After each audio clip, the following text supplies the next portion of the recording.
Subscribe करा, like करा, share करा. फक्त मुक्तागिरी न्यूज बेल आयकॉन दाबायला विसरू नका.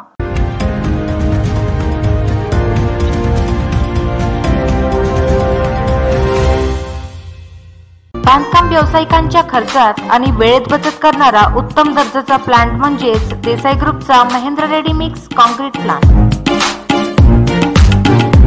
सातारा लोकसभा मतदारसंघात शिवसेनेकडून नरेंद्र पाटील यांची उमेदवारी जाहीर झाल्यानंतर पत्रकार परिषदेत त्यांनी आपली भूमिका स्पष्ट केली.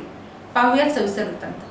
दहशतमुक्त सातारा जिल्हा करण्यासाठीच माझी उमेदवारी असून इतर पक्षातील असंतुष्ट कार्यकर्त्यांच्या मताखेरीज भाजप व शिवसेनेची जिल्ह्यामध्ये ताकद वाढली असून त्या जोरावरच माझा विजय निश्चित असल्याचे सातारा लोकसभा निवडणुकीचे उमेदवार नरेंद्र पाटील यांनी पत्रकार परिषदेत केले. सातारकरांना कल्पना आहे टोलमध्ये भांडण कुणाची झाले, कोण कुणाच्या बंगल्यावर जाते, कोण त्या फॅक्टरीमध्ये सोना अलायन्समध्ये जाऊन जो काय प्रकार घडला, कोण जेलमध्ये गेलं. त्याच्यामुळे विद्यमान खासदारांनी आपल्या असणाऱ्या खासदारकीच्या माध्यमातून या असणाऱ्या आमच्या सातारकरांच्या असणाऱ्या विकासाकडे जास्त लक्ष देणं गरजेचं होतं. परंतु या सगळ्या गोष्टींमध्ये एक वेगळ्या प्रकारची दहशत या ठिकाणी वेगवेगळ्या लोकांकडून माजवली जाते आणि म्हणून आम्हाला या दहशतमुक्त आमचा सातारा असावा आणि त्या सातारकरांच्या माध्यमातून व्यवसाय, उद्योग आणि शांतता ही राहावी.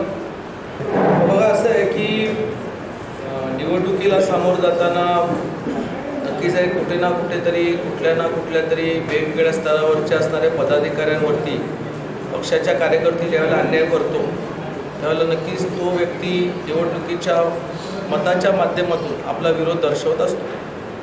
फायदा होईलच आणि होणारच आहे, त्यामध्ये वादच नाही आहे. परंतु त्यांच्या फायद्यामुळे आम्ही निवडणूक लढतोय असं नाही. भारतीय जनता पक्ष आणि शिवसेनेची स्वतःची एक चांगली मोठी भक्कम ताकद, त्याचबरोबर आमच्या मित्रपक्षाची एक चांगली ताकद आता ऑलरेडी निर्माण झालेली आहे जिल्ह्यामध्ये आणि त्या जिल्ह्याच्या ताकदीवरती आम्ही पूर्णपणे यश प्राप्त करू शकतो, आम्हाला विश्वास आहे.